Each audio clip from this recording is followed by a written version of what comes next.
para platicar con ustedes sobre diferentes tópicos relacionados con la investigación.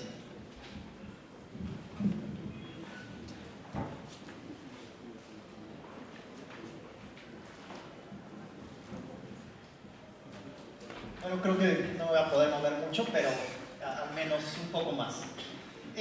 Lo primero que quiero decir es, me gustaría que esto fuera más que una conferencia, una plática, una charla entre colegas, y es más un compartir algunas experiencias que hemos tenido al momento de enseñar investigación.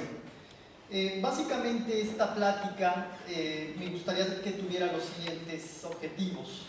Primero, tratar de identificar por qué a veces nos alejamos, si no nosotros, nuestros estudiantes de la investigación. Entonces, será buscar justamente por qué es que en algunas ocasiones los estudiantes no se sienten tan cercanos a la investigación. El segundo objetivo es tratar de ver a la investigación como un proceso lógico, es decir, antes de entrar a las cuestiones más finas del proceso investigativo, entender a este proceso como un proceso lógico. Intentaremos ver algunas propuestas de diseños de investigación para los métodos mixtos y finalmente cerraremos con algunas recomendaciones sobre herramientas que ustedes pueden utilizar en sus clases para la investigación. Entonces, básicamente esta plática, este acercamiento, este compartir experiencias, pues va a girar en torno a eso. Lo primero que quiero compartir con ustedes y quiero preguntarles, ¿por qué creen que los estudiantes muchas veces se sienten pues no tan cercanos a la investigación? ¿Qué se les ocurre? ¿A qué puede deberse?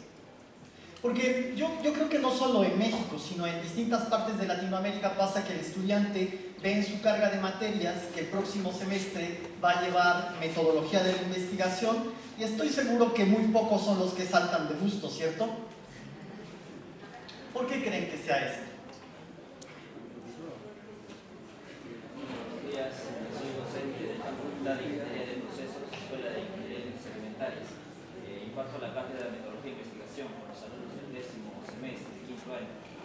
Considero que los alumnos no perciben la investigación como parte de ellos en su formación profesional, en el sentido de que lo observan como una asignatura o un curso al cual tendrían que simplemente pasar y buscar una nota aprobatoria mínima y eso les permitiría terminar en este caso la profesión, ¿no? en el sentido de la asignatura donde esté llevando. Claro, muchas gracias, profesor. Sí, claro, una de las razones justamente es que no encuentran muchos de ellos el por qué o para qué es que van a ocupar la investigación, ¿no? Esa sería una primera respuesta. Por acá, un momento, por favor. Buenos días. Buenos días. Muy contento por su presencia acá en el Perú. México es un país muy lindo y a todos nos gusta cantar los mariachis. Bien, yo más bien diría que nuestros estudiantes sí investigan, pero no están conscientes de la investigación. Cuando les entregamos un trabajo, por ejemplo, monográfico, con, digamos, no con la técnica que deberían usar, hacen una investigación bastante, digamos, diríamos así, pragmática, ¿no?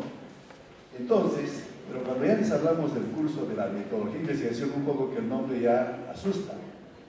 Asusta, esa es la palabra, Así es. ¿no? Asusta. Yo recuerdo mis años de estudiante y efectivamente pues el curso de metodología de investigación, estudiamos a Tardinas y una serie de autores y lo veíamos, yo personalmente recordando esa experiencia y que seguro que muchos de nuestros estudiantes también lo deben sentir, es que parece que es un curso muy teórico, muy esotérico, ¿no? Cuando realmente en la práctica los seres humanos permanentemente estamos buscando conocimiento y el conocimiento adquirimos a partir de una investigación. Como muy bien decía ayer nuestro colega Hernán de Sampietri, efectivamente lo que tenemos que hacer es de que los términos y el proceso de investigación sea pues desde el punto de vista del detective. Me pareció una muy buena digamos, estrategia, ¿no? Debemos enseñar a los alumnos no asustándolos con términos, digamos, muy rimbombantes. Y eso también hay una crítica a los académicos y a nosotros mismos, que pensamos de que cuanto más rebuscado es el término, pensamos de que estamos haciendo una cosa mejor. Cuando no es así, el conocimiento tenemos que entregar de una manera muy simple, con términos muy simples, muy a la mano. Si lo vamos a abordar en términos, digamos, que según algo decimos, vamos a estudiar la hermenéutica, ya el saque ya lo hemos, este joven ya lo hemos anulado, ¿no? Claro. Entonces creo que en sí investigamos, los alumnos investigan, pero no como debe hacerse. Y en ese punto nuestra responsabilidad como docentes es hacer que ese proceso sea lo más didáctico posible y ¿por qué no reinventar nuevos términos que sean mucho más asequibles, ¿no? Muchas gracias. Una siguiente pregunta. Cuando a ustedes les dijeron, va a venir el doctor Roberto Hernández Sampieri y va a venir el doctor Sergio Méndez, ¿cómo era esa imagen del doctor Sergio Méndez? ¿Cómo era? ¿Cómo? Mayor, ¿no? La primera respuesta es mayor, ¿no? Y los colegas tienen toda la razón. Sin embargo, nosotros tenemos otra hipótesis adicional. Por supuesto que lo que los colegas nos acaban de compartir es cierto, pero todavía vamos más allá. Es decir, yo les pregunto a ustedes, ¿cómo se imaginaban al doctor Sergio Méndez? Y la primera respuesta de muchos es mayor. Ahora, ustedes me dicen, era mayor el doctor Sergio Méndez en su mente. ¿Cómo vestía el doctor Sergio Méndez? ¿Cómo era físicamente además de mayor? ¿Cómo? Gordito, ¿no? Gordito es una primera respuesta. ¿Qué más? Canoso, formal, lentes, ¿no? Lentes. Muy bien. ¿A qué quiero llegar con esto? A lo que quiero llegar es a esta primera reflexión y con esto intentar acercarme al primer objetivo.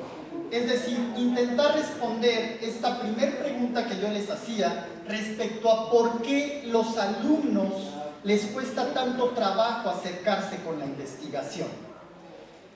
Creo que tiene que ver en parte, además de lo que ya comentaron los colegas, con que es difícil que ellos se relacionen con esta imagen. No sé si estoy siendo claro. Si ellos tienen en la mente, al igual que algunos de ustedes han comentado, que el investigador es una persona mayor, por no decir viejito, ¿no? De lentes, canoso, que viste muy formal, ¿sí? Pues, ¿qué relación tienen ellos con esa imagen? ¿Quieren ser ellos? ¿Quieren verse como esa imagen que ellos tienen del investigador? Creo que va a ser complicado, ¿no? Y desde ahí es que ya tenemos un primer alejamiento respecto a la investigación con los alumnos, ¿sí?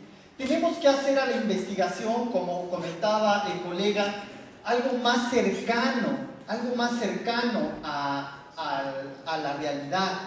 Como decía nuestro colega, los investigadores somos todos.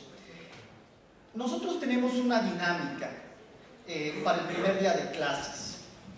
Y la pregunta, antes de entrar al salón, es ¿cómo se ve un investigador? Ellos empiezan a pensar, antes de entrar al salón de clases, cómo es que ellos creen que es un investigador. Y antes de que ellos nos digan cómo es que es un investigador, le decimos, mira, tú vas, para que tú sepas cómo es que es un investigador, vas a entrar al salón, vas a voltear del lado derecho, donde nosotros tenemos un espejo, y le decimos, cuando tú entres al salón, voltea a la derecha, y así se ve un investigador. Así es un investigador. ¿Qué ven ellos al entrar? A ellos mismos. así se ve, así es un investigador. ¿Sí estoy siendo claro? Entonces, lo primero es acercar la imagen de la investigación a los alumnos. No podemos pedirles que les guste, que les atraiga la investigación cuando la imagen que tienen muchos de ellos del investigador es totalmente diferente a cómo ellos se ven, a lo que ellos quieren ser. ¿Sí? Hasta ahí mi primer punto. ¿Quería compartir algo, profesor? Sí, quería agregar lo siguiente. Primero, bienvenido a nuestra volcánica ciudad y felicitaciones. Usted lo dice muy bien, mucho depende también del profesor. O sea, yo conozco estudiantes que les gusta la investigación y habrá de los otros que tampoco no les gusta. Pero creo que la gran importancia del docente es que el docente realmente sea investigador. Ocurre algunas veces que quien enseña investigación no hace investigación. Y entonces los alumnos se quedan en los aspectos teóricos. Pero si el primer día de clase el profesor les contara muy alegremente, muy horizontalmente, estas son mis últimas investigaciones, de seguro que el entusiasmo de los estudiantes va a incrementarse. Y esto yo lo conozco, no he enseñado nunca yo investigación, no he enseñado, he hecho algunas investigaciones. Pero he conocido alumnos que se quejaban de los profesores que no les enseñaban bien investigación. Y efectivamente, cuando uno averiguaba, resultaba que esas personas jamás en su vida habían hecho investigación. Sí, creo que efectivamente, como comenta el profesor, hay cierta relación. Por supuesto que lo ideal, lo que se esperaría es que el profesor de investigación haya hecho investigación. Pero antes de llegar a eso, creo yo, al igual que el colega, que todos hemos hecho investigación.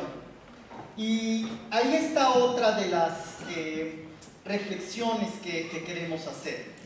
Tiene que ver con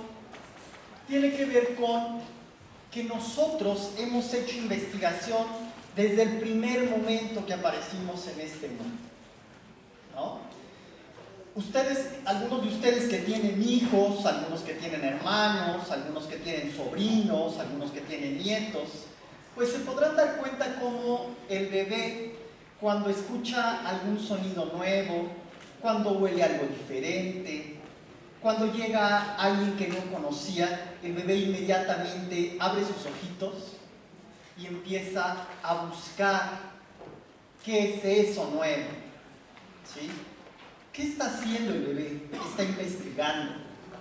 ¿Cuántas veces sus sobrinos, sus nietos, sus hijos no se han metido en problemas por investigar? ¿A qué sabía? ¿Cómo se sentía? ¿No? ¿Cómo se podía llegar ahí? Están haciendo investigación. Dicen algunos autores que el problema de la investigación es que vamos matando al investigador en el transcurso de la vida. ¿Por qué? Pues muchas veces nos dicen que es porque le decimos al niño: no toques, no uses, no practiques, te vas a lastimar. Claro, lo hacemos con buena intención, pero ¿qué estamos coartando? La búsqueda, la necesidad natural que tiene el ser humano de conocer, de aprender, de practicar. Entonces, todo esto debemos de reflexionar al inicio de nuestras clases, porque si los chicos no entienden a la investigación como algo natural, como algo relacionado directamente con ellos, pues va a ser difícil que los enganchemos. Primer punto. Segundo punto. Debemos, sí, de explicarles a los alumnos cuál es la diferencia entre esa investigación cotidiana que han hecho desde el primer momento que aparecimos en este mundo al momento en que nosotros vamos a empezar a dar los cursos. Claro, vamos a entender a la investigación como un proceso sistemático, empírico y crítico. Pero como decía el profesor, tenemos que ver a este proceso como algo más sencillo. Empecemos con el proceso cuantitativo, el proceso cuantitativo de la investigación. Yo quiero platicarles que hace ya algunos años estaba estaba buscando la manera justamente de acercar estos cursos a mis alumnos, y yo veía el proceso cuantitativo de investigación y decía, ¿cómo hacer para que mis alumnos no lo vean como algo árido, como algo aburrido, como algo complicado, como algo tedioso?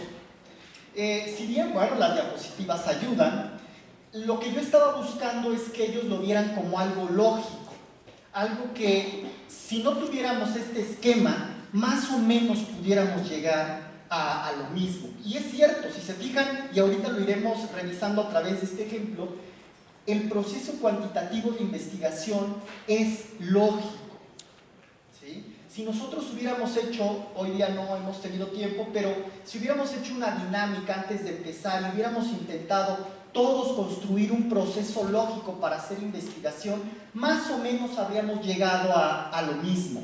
Quizá le habríamos llamado diferente a alguno de los pasos, quizá habríamos juntado un par de pasos en uno solo, etcétera, pero básicamente habríamos llegado a lo mismo. Entonces yo quiero platicarles que en esa ocasión estaba buscando una forma pues, más accesible, más cercana a los alumnos para enseñarles el proceso cuantitativo de la investigación. Empecé a pensar en eso quizá unos 3 meses antes, pasó el tiempo, faltaban 2 meses, pasó el tiempo, faltaba un mes, cuando me di cuenta faltaba una semana. Yo seguí intentando buscar una manera de hacer más accesible este proceso a los alumnos y sinceramente no lo encontré. Faltaba una tarde para poder dar el curso y nada. Me dormí todavía esa noche pensando en eso y nada, me levanté al otro día, intenté, llegué a la oficina, seguí buscando y nada. Y dije, bueno, pues ni modo, ¿no? No todo en esta fase es divertido, tendremos que pues, ir dando el curso como acostumbramos. En eso llegué al salón y empecé a tomar la lista y mientras tomaba la lista estaba escuchando a 2 alumnos, uno de ellos Javi y una de ellas se llama Limón, así se llama, no se apellida, se llama Limón. Y entonces le dice Javi a Limón, le dice Limón a Javi, oye Javi, ¿y entonces cómo que te terminaron? ¿Cómo? En México decimos, ¿cómo que te cortaron? Y dice Javi, pues sí, hombre. Y dice, pero si llevabas bien poquito con tu novia. Y dice, pues sí, pero ya ves cómo son las mujeres, las mexicanas, no las peruanas, ¿no? Y entonces estaba escuchando yo eso mientras estaba pasando lista y dije, de aquí soy. Y entonces me levanté, terminé de pasar lista, me levanté y les dije a los alumnos, el día de hoy, además de platicarles del proceso cuantitativo de investigación, voy a hablarles y voy a enseñarles de la vida. ¿No? Ya cuando uno dice una cosa así, el alumno luego voltea y dice, ¿de qué me va a hablar este? ¿No? Por lo menos. Y entonces le digo, sí, de la vida. Les digo, a ver, yo les quiero preguntar, a ver, Javi, cuando a ti te gusta una chica, ¿qué es lo primero que haces? ¿Qué creen que me contestó? Eso hubiera sido una respuesta inteligente, ¿no? No llegó a eso. ¿Qué creen que me contestó? Me presento, ¿no? Una respuesta inteligente de mujer, ¿no? Las mujeres inmediatamente responden perfectamente esa pregunta. Pues no, Javi me contestó, pues llego y me le aviento, ¿no? Me le aviento, es como llego y le pido que sea mi novia.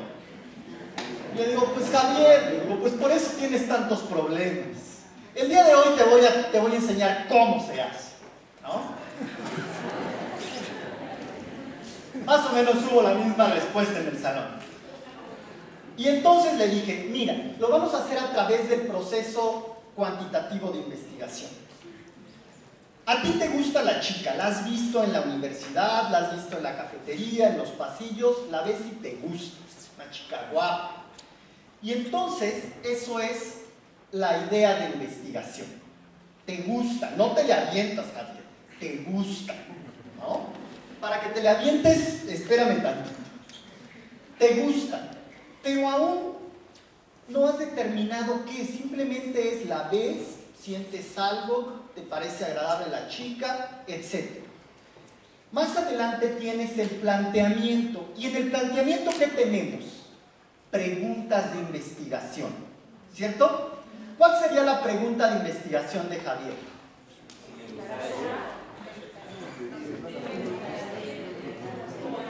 Exactamente, ¿no? Una serie de preguntas. Si habría oportunidad con ella, cómo le gustan los chicos, dónde vive, etc. Preguntas de investigación. Le digo a Javier, ya tienes tus preguntas de investigación. ¿Ahora qué haces? ¿Qué creen que me contestó? Pues llego y me le aviento. No, Javier, todavía no. Espera. Tienes tus preguntas de investigación, pero estas las empiezas a averiguar a través de otros. ¿Qué es lo que hacemos en la revisión de la literatura y la construcción del marco teórico? Esas preguntas de investigación que tenemos, las intentamos responder a través de otros, ¿cierto? Y entonces, pues para Javier era muy claro, ¿no? Ir a preguntar a las amigas, a los profesores, a quien conocía a esta chica e intentar responder a través de ellos esas preguntas de investigación, ¿sí? Ya tienes esas primeras respuestas de otros. Ahora, ¿qué haces? Estableces tu alcance, de dónde empiezas y hasta dónde puedes llegar, ¿cierto? Hipótesis. ¿Qué es una hipótesis? Bajo este sistema, bajo este modelo, entendemos a la hipótesis como una respuesta tentativa a la pregunta de investigación. ¿Pero con base en qué? Con base en la revisión de la literatura. Es decir, Javier va a dar una respuesta a las preguntas que formuló aquí con base en lo que le dijeron acá, ¿cierto? Respuesta tentativa a las preguntas de investigación con base en lo que dicen otros. ¿Qué vemos ahí? El proceso es lógico. ¿Cómo podemos dar una respuesta si no tenemos información de lo que ha pasado en otros contextos, en otras situaciones, con otros investigadores? ¿Sí? Entonces, revisión de la literatura. Le digo, ya tienes tus hipótesis, ahora sí dime, Javier, ¿qué haces? Pues ahora sí llego y me la aviento. Hasta eso que el muchacho era, no se movía, él tenía su claridad de pensamiento, ¿no? Le digo, todavía no, Javier. Para que te le avientes necesitas un plan. Y justamente eso es el diseño de investigación. ¿Qué es el diseño de investigación? Un plan o estrategia que permite recolectar los datos empíricos que necesitamos para poner a prueba nuestras hipótesis. ¿Cierto? Tienes un plan. Ahora la muestra. ¿Cuál sería la muestra para Javier? ¿Cuál sería la muestra?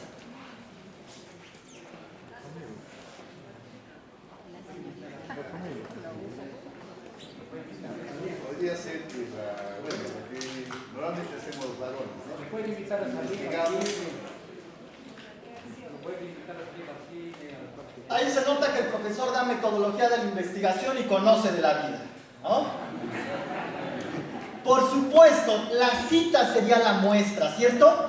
Porque es ahí donde va a tener la oportunidad de recolectar esos datos empíricos que necesita para someter a prueba esas hipótesis que formuló, ¿cierto? Xavier pone un ejemplo, incluso le puede tocar la mano, ¿no? Si lo acepta. No, profesor, usted está muy adelantado.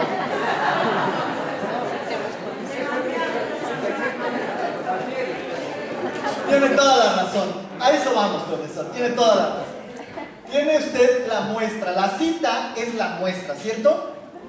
Ahora, va a recolectar los datos. Y entonces yo le dije, mira, tu muestra es la cita. Vas a llegar y a partir de que llegas a la casa de la chica, todo es recolección de los datos, todo es información, ¿no? Aquí el estudiante está haciendo todas sus anotaciones pertinentes para que no le vuelva a pasar. Entonces, va a llegar, le decía a Javier, vas a llegar en tu auto, te estacionas, tocas el timbre de la casa de la chica y el tiempo que tarde en salir es información, ¿cierto? Si tarda mucho, pues a lo mejor no le interesa, ¿cierto? Si tarda poco, igual un poco desesperado, ¿cierto? Si tarda más o menos, digamos, una espera elegante, puede ser buena información, ¿no? Sale la chica, como decía el profesor, la forma en que lo saluda ya es información. Si nada más le dice, ¿qué pasó? ¿Cómo estás? Mala información, ¿no? Si lo saluda así de besito, ¿cómo estás? ¿Cómo has estado? ¿Cómo te ha ido? Ahí vamos, ¿no? Le abre la puerta, van hacia el cine. Algunos dirán, mala estrategia, el cine es mala estrategia para una primera cita, pero como dice el profesor con amplia experiencia, para una primera cita es bueno. ¿Por qué? Porque muchas veces no se tiene de qué platicar, así por lo menos empiezas platicando de la película. Entonces, va al cine. El estar en el cine también da información, ¿cierto? Hay personas que se la pasan platicando durante toda la película. Si tú no estás muy acostumbrado a eso, mal. Si sí te deja ver la película, bueno. Entonces, recolección de los datos. Salen del cine, ahora sí, la invita a tomar un café, empiezan platicando de la película y la forma en que va fluyendo la información, la forma en que va fluyendo la plática también son datos, ¿cierto? Hay veces que nos gusta a alguien, pero ya cuando estamos platicando con esta persona como que ¿no? Nos sentimos así acartonados, no hay química, diría el doctor Roberto Hernández Sampieri, ¿no? Entonces, todo eso es información. Finalmente, la lleva a su casa, la forma en que se despide, información, ¿no? Si se despide así con un besito, bueno. Si nada le dice, pues gracias, ahí nos vemos, la chica no tenía nada que hacer esa tarde y aprovechó, ¿cierto? No sean malvadas, mujeres, no se aprovechen. Pero bueno, le digo a Javier, ok Javier, ya tienes tus datos, ahora hay que analizarlos. Vas a llegar a tu casa, vas a dar las buenas noches a los papás, ya no cenas porque ya hubo palomitas, dulces, café, pastelito, ya, ¿no? Directo a la cama. Agarras tu almohada y analizas los datos que se dieron en esa cita para finalmente elaborar un reporte de resultados. ¿Cierto? Ahí tenemos el proceso cuantitativo de investigación. ¿Sí? Por supuesto, nosotros podemos más adelante formalizarlo, ¿sí? Ir platicando sobre cada una de estas etapas con conceptos, con elementos quizá ya más formales, pero la idea es ir captando la atención de los alumnos y mostrarles que el proceso, sobre todo eso, que el proceso es un proceso lógico. ¿Hasta ahí vamos? ¿Sí? Muy bien. Ahora, no se preocupen, vamos a dejar la presentación para que ustedes incluso puedan ir pues estudiando los diferentes elementos que hemos visto a través de este ejemplo. Ahora, hablemos un poco sobre el proceso cualitativo de investigación que mi colega platicó hace algunos momentos. ¿Qué vemos aquí? ¿Cómo vemos esta imagen de proceso cualitativo? ¿Qué vemos de diferente respecto al anterior? Todo gira en torno a la revisión teórica de la literatura que se informado. Más o menos. ¿Qué notan? ¿Cómo es la imagen? La imagen geométrica más sencilla, circular. Ok, circular. Ahora, si nosotros quisiéramos empezar a trazar un círculo, ¿por dónde empezaríamos?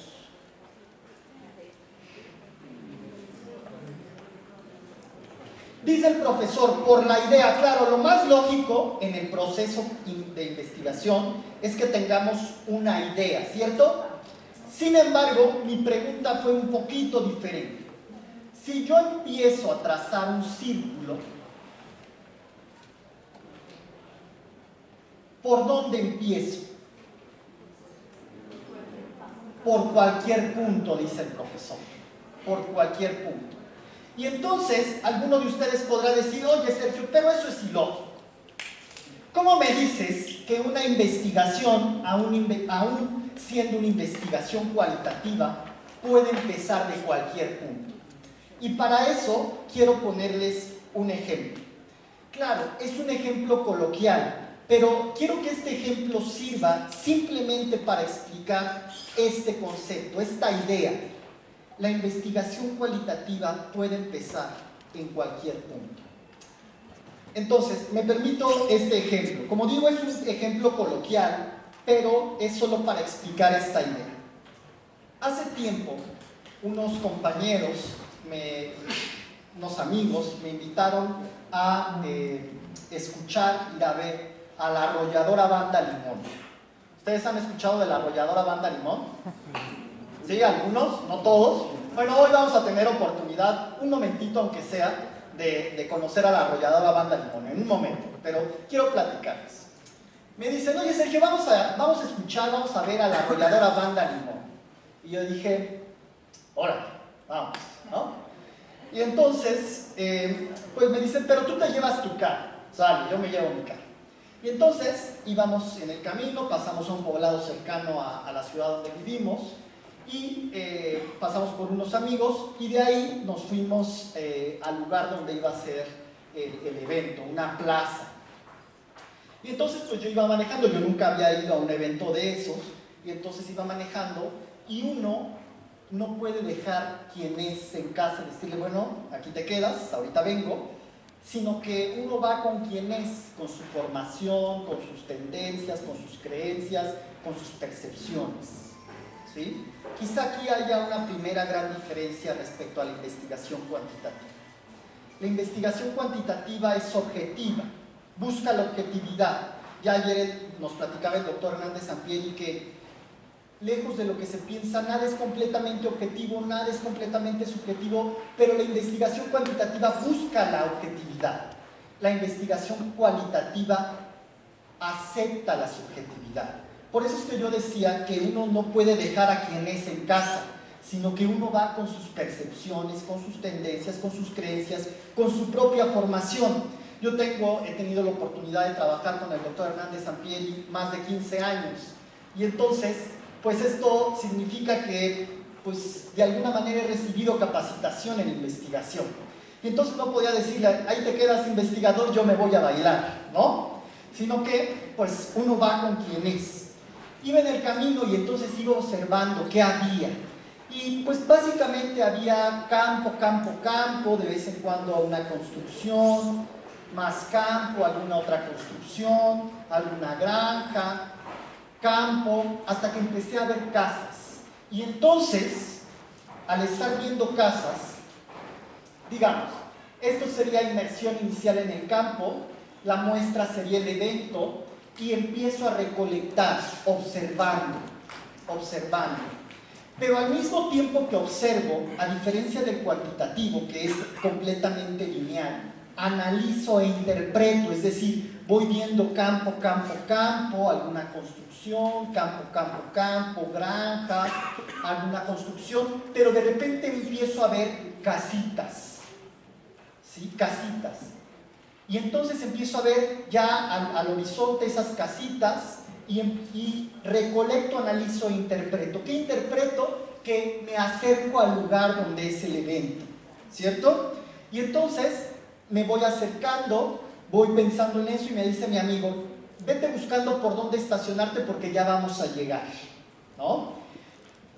Le pregunto dónde me estaciono y me doy cuenta que en las casitas estas que les platico hay carros afuera en prácticamente todas estas casitas, y me dice, búscate alguna de las casitas para que te estaciones.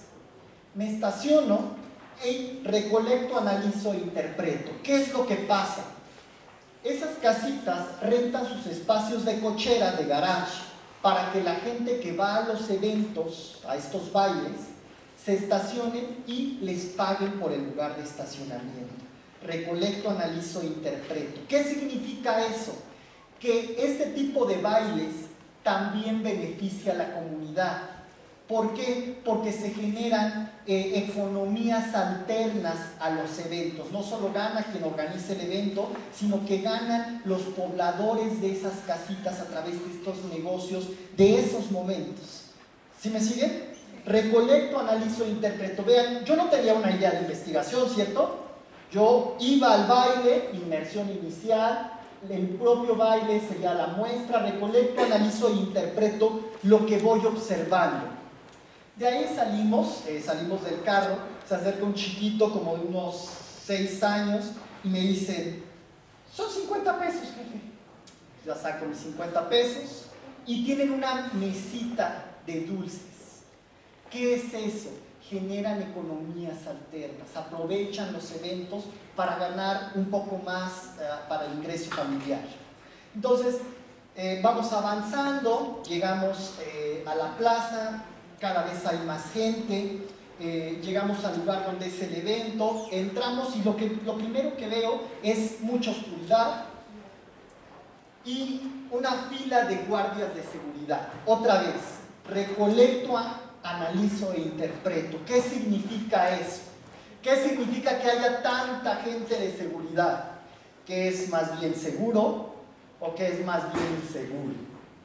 ¿No? Recolecto, analizo e interpreto. Nos van pasando, nos revisan y pues obviamente yo iba al baile, pasé por un 6 de cervezas, ¿no? Había un mundo de gente.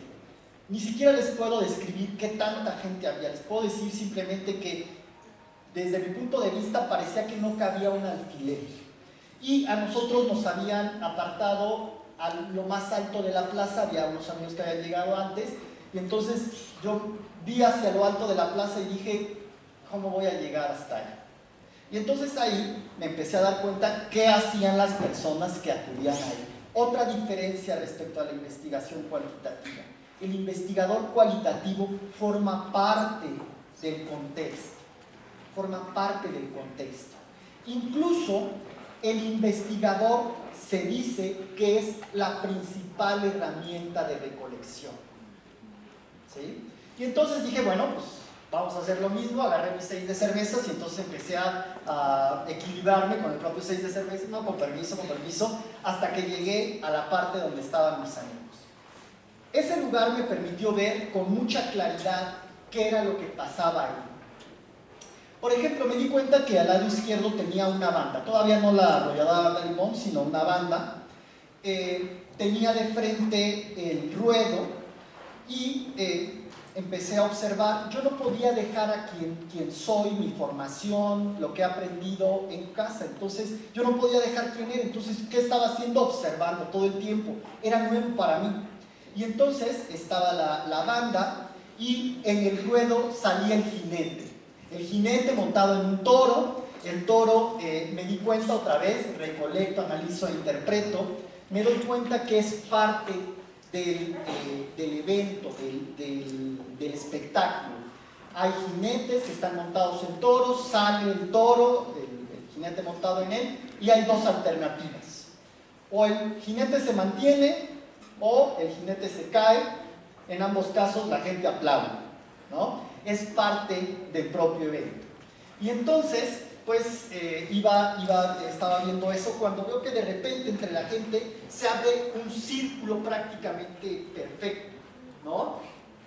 ¿Qué significado tiene eso? Recolecto, analizo e interpreto. ¿Qué significa que haya pasado eso? Me dice un amigo, se están agarrando a trancazos, ¿no? Y entonces uno va, a diferencia del cuantitativo, es una especie de espiral, ¿sí? Va viendo, va recolectando, analizando e interpretando. A diferencia de la investigación cuantitativa, el investigador no necesita tener todos los datos que va a analizar para empezar a hacer este análisis, ¿no? Ahí tenemos otra diferencia importante entre un proceso y otro, ¿no? ¿Qué más pude observar en ese evento? Yo pensaba que ese tipo de bailes eran solo para personas mayores, jóvenes que querían divertirse. Me di cuenta que no era así, que incluso había familias que iban a estos bailes. me di cuenta, por ejemplo, de una cosa que a mí me pareció muy interesante. Ese tipo de bailes son importantes para la gente que acude. ¿Cómo lo observo? ¿O cómo puedo llegar a esa interpretación? La forma en que visten. Se visten especialmente para la ocasión. Jeans, camisas de cuadros, tejanas, botas, cinturones grandes, ¿no? Pero perfectamente alineados. Es decir, no es que vayan como se les ocurra, sino que se preparan para acudir a esos bailes. ¿Qué significado tiene eso? Que los bailes son importantes, representan algo para ellos. Como decía, no solo es para jóvenes, también es para familias. Por ejemplo, me di cuenta que había familias, no solo los papás y los hijos, sino incluso los abuelitos, que acudían a escuchar a estas bandas, ¿no? Entonces, vemos cómo el proceso cualitativo simplemente es diferente. Finalmente, algo más que me llamó la atención antes, me acordé que iba yo a bailar, y entonces ahí también podemos darnos cuenta que la investigación siempre sirve, ¿no? ¿Qué empecé a hacer? Pues investigación. Ahí, como decía, no sabía qué tan seguro era el lugar, qué tan seguro era estar ahí, y entonces empecé a investigar. Me di cuenta que atrás de mí había una fila prácticamente de puras chicas, pero que al principio había un tipo como de 1,90, ¿no? Ponchado, fuerte. Yo dije, nomás le atino a la novia, ¿no? Y de aquí no voy a salir. Y entonces empecé a hacer investigación, ¿no? ¿Qué empecé a hacer? Observación, ¿no? Y entonces empecé a identificar con cuál de ellas tenía menos contacto. Y entonces pues, me di cuenta que prácticamente la chica que tenía atrás era con la que tenía menos contacto que con las otras. Y entonces pues dije, pues me animo, le pido, le digo, oye, ¿quieres bailar? Me contesta, a la otra. Y le digo, pues ¿por qué a la otra de una vez, no? Ya saben, las mexicanas. Y dice, pues órale, ¿no? Y entonces pues empezamos a bailar. Y otra vez, investigación cualitativa, entrevista, ¿no? ¿Cómo te llamas? ¿A qué te dedicas? ¿Con quién vienes? Ahí me pude dar cuenta justamente de esto que les hablaba, ¿no? Es también un evento familiar.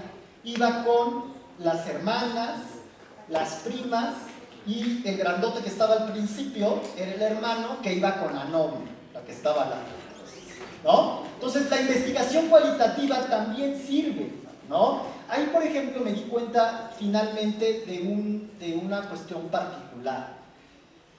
Ese tipo de bandas, como la arrolladora Banda Limón, provocan una serie de sensaciones, una serie de cercanías con la gente difíciles de imaginar. Por ejemplo, cuando terminaron de salir los toros, estos que les iba platicando, que salen paulatinamente, se abre el ruedo. No sé de dónde salió la gente, porque desde mi punto de vista les decía no cabía un alfiler, pero se llenó de inmediato el ruedo. Y algo que me llamó mucho la atención es cómo las chicas corrían, prácticamente aventaban codazos para llegar justo al frente de la banda, ¿no? Y entonces ahí uno se puede dar cuenta de que ese tipo de eventos son relevantes para la gente. Eso me puede llevar en ese momento a una idea de investigación y recomenzar el proceso. No sé si estoy siendo claro. Es decir, esta inmersión inicial en el campo, que no es la idea de investigación, esta inmersión inicial en el campo pudo ser mi primer paso para una investigación. Como con preguntas cualitativas como ¿qué significados tiene para la gente que asiste a estos eventos este tipo de grupos? ¿Qué representa para ellos? ¿Por qué es importante acudir a este tipo de eventos? ¿Con quiénes acuden? ¿Por qué acuden? No sé si estoy siendo claro. Entonces, esto, como ustedes ven, es simplemente diferente. La investigación cualitativa no es mejor ni peor que la cuantitativa. Y eso es lo primero que debemos de entender. No es mejor, no es peor, simplemente es diferente. Diferente. ¿Sí? ¿Hasta ahí vamos? ¿Quieren ver cómo es un evento de la arrolladora Banda Limón?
por la jurada.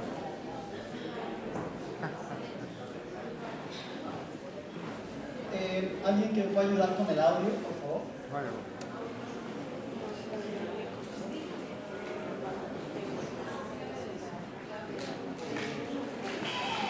Ahí está.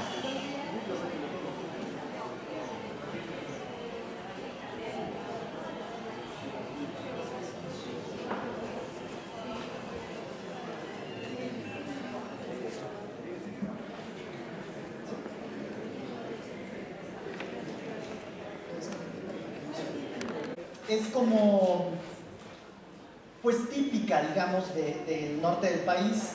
Estas bandas se les denomina bandas regionales mexicanas y han tenido mucha popularidad no solo en México, sino también en Estados Unidos y algunas partes del sur de nuestro país.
Eso yo no lo hice, ¿eh?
Bueno, eso es el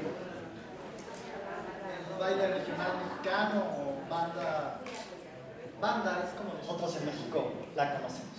Bueno, entonces lo que quería mostrarles justamente es esta diferencia, ¿no? Mientras el proceso cuantitativo es lineal, el enfoque cualitativo pues es más bien circular o quizá incluso hasta en espirales. Por ejemplo, en este caso que yo les planteaba, pues prácticamente se está haciendo una inmersión inicial en el campo, se conoce cómo es, quiénes participan, etcétera, y se llega a una idea de investigación, es decir, el proceso nos lleva a una idea de investigación y de ahí se recomienza el propio proceso, ¿no?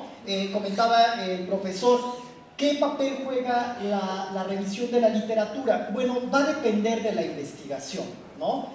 Los investigadores cualitativos más ortodoxos dejan la revisión de la literatura hasta el final.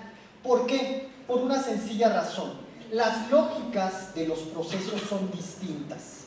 Mientras que la lógica del proceso cuantitativo es deductiva, es decir, se va de lo general a lo particular, la lógica del proceso cualitativo es inductiva, se va de lo particular a lo general.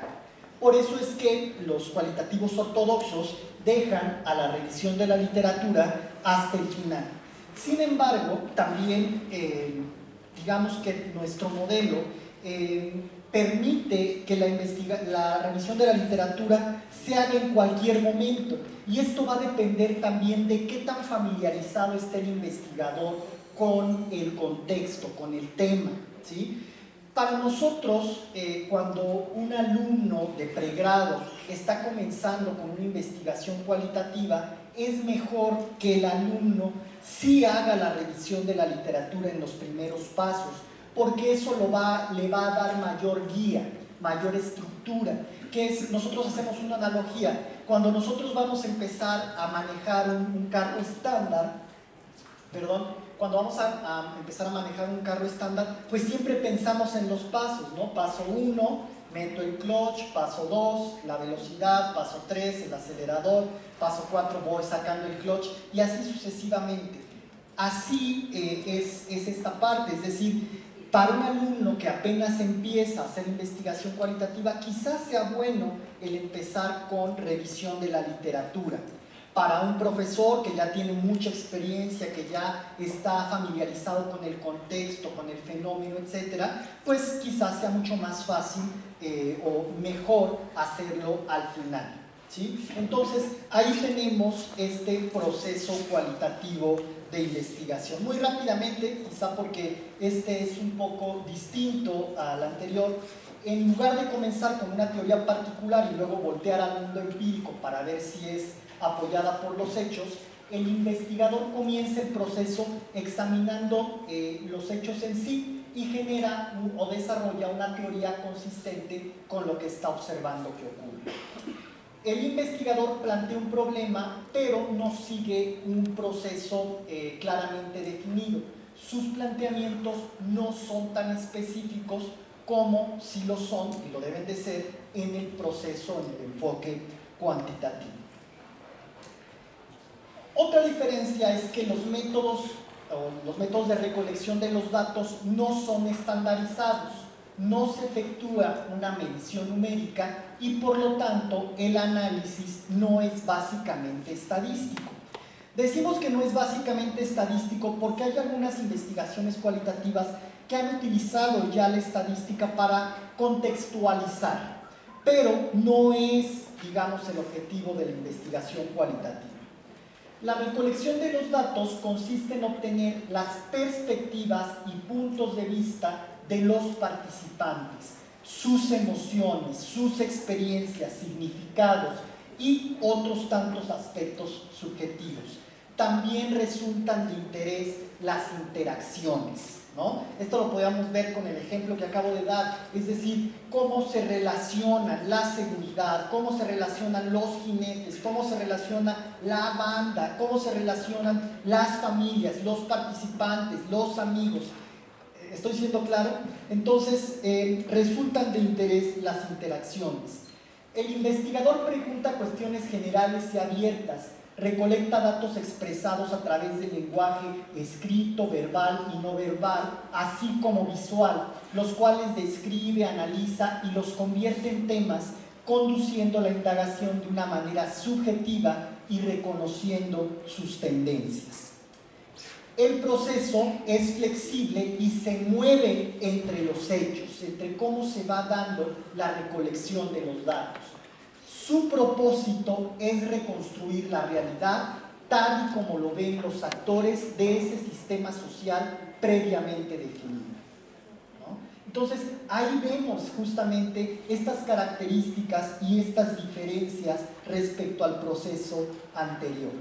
Y entonces comenzamos el siglo pasado con un enfoque y terminamos con dos. Voy a adelantar un poquito para terminar platicando sobre el proceso mixto.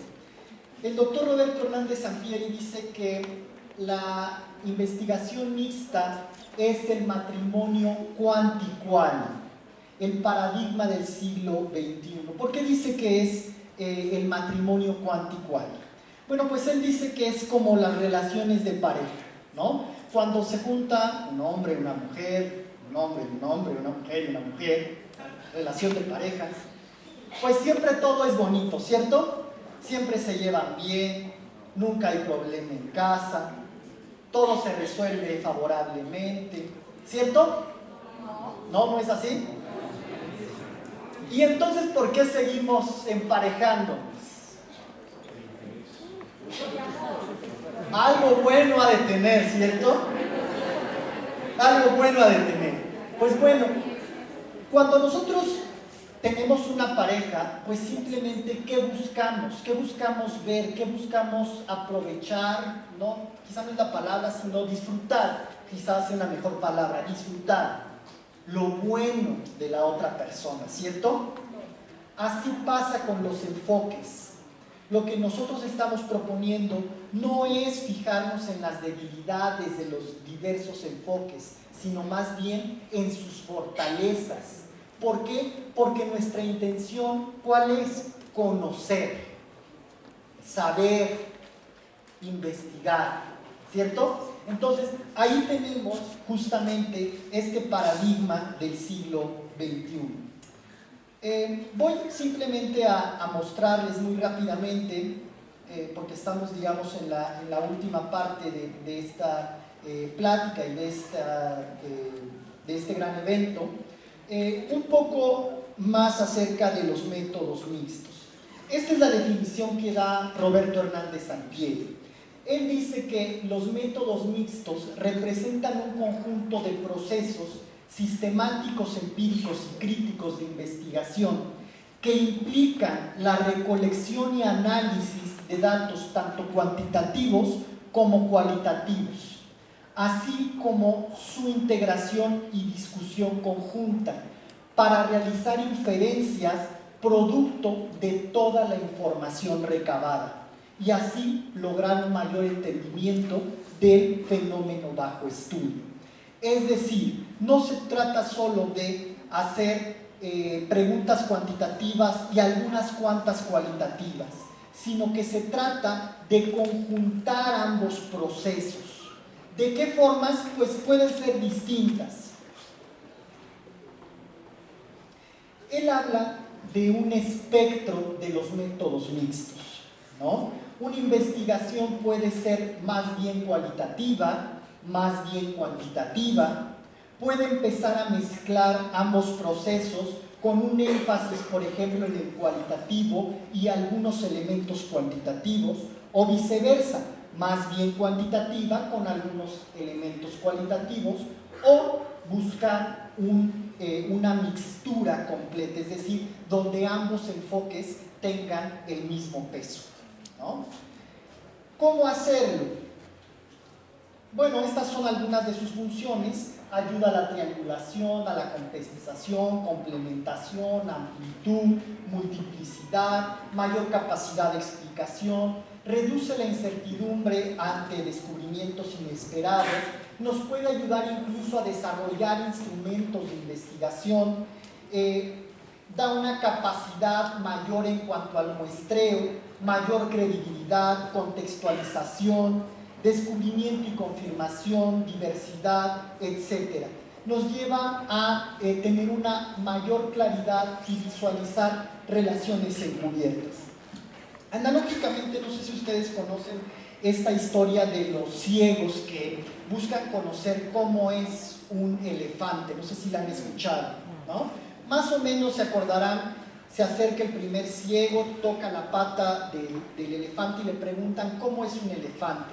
Y él dice, pues se parece, es una pared rugosa, parecida más bien al tronco de un árbol, ¿cierto? Se acerca otro ciego, toca la pancita del elefante y le preguntan cómo es. Pues es más bien grande, rugosa, pero no es como un tronco. Otro se acerca, toca la colita y le preguntan cómo es. Pues es delgadita como una serpiente. ¿Qué es lo que está pasando? Que solo ven un lado, una parte de la realidad. ¿Qué es lo que se busca con la investigación mixta? Pues la posibilidad de ver diferentes aristas de ese fenómeno. Eso es la capacidad o esa es la oportunidad que nos brinda los métodos mixtos. Tener esa flexibilidad respecto a movernos para poder tocar la mayor cantidad de aristas del propio fenómeno y así buscar un mejor entendimiento. Muy rápidamente, estos son los diseños concurrentes. Por ejemplo, en este caso lo que se hace es, se corre al mismo tiempo el proceso cuantitativo y el proceso cualitativo. Normalmente se hace a través de dos grupos de investigación para al final reunir los datos recabados, hacer los análisis correspondientes y llegar a metainferencias. Esta es una de las propuestas. La otra propuesta son los diseños anidados, es decir, se van anidando tanto los procesos cuantitativos como cualitativos. Por ejemplo, este es el caso de una investigación que se hizo para conocer cómo aprenden investigación los niños en la escuela básica en el país, en México. Y entonces se hicieron encuestas para profesores y alumnos, que es más bien cuantitativa. Se hicieron en grupos focales con directivos de escuela, que es más bien cualitativo. Se hicieron o se analizaron los indicadores distritales, que es más bien cuantitativo, y se hicieron entrevistas a profundidad con autoridades universitarias, ministros de educación, etc. Entonces, ahí tenemos otra forma de acercarnos a los métodos mixtos, los diseños anidados. Por otro lado, tenemos los diseños secuenciales. En estos se comienza primero con alguno de los enfoques y posteriormente se da paso al otro enfoque. Estos pueden ser casos como cuando desarrollamos o buscamos desarrollar alguna herramienta de investigación. No conocemos nada acerca del fenómeno. Normalmente se puede empezar con un proceso cualitativo para identificar cuáles son las categorías que emergen a partir de la investigación cualitativa. Esas categorías se convierten en variables, las variables se cuantifican y entonces se pasa a un instrumento cuantitativo, ¿no? Entonces, ese pudiera ser un ejemplo. Otros son diseños secuenciales de conversión. Estos son estudios donde algunos datos cualitativos se transforman en cuantitativos o viceversa para buscar un mayor entendimiento del fenómeno. Y finalmente, pues tendríamos los diseños mixtos de integración, donde se va haciendo, se va recorriendo el proceso de manera completamente integrada. Cada una de las etapas da información a la otra en los distintos enfoques para llegar a una integración completa de en ese estudio, de métodos en ese estudio. Este es el ejemplo que les platicaba el día de ayer el doctor Hernández Ampieri sobre la moda y la mujer mexicana. Simplemente, y hasta aquí me quedaría, podemos ver el diseño que se utilizó. Se hicieron observaciones en tiendas, se hicieron encuestas, se hicieron grupos de enfoque e incluso se llegó a un experimento pasando de lo inductivo a lo deductivo. Entonces, este sería un ejemplo de un diseño mixto de integración. Y pues espero que haya servido esta plática para acercarme a los objetivos que planteé al inicio. Para finalizar, pues simplemente agradecerles y decirles que hoy en la noche gana Perú.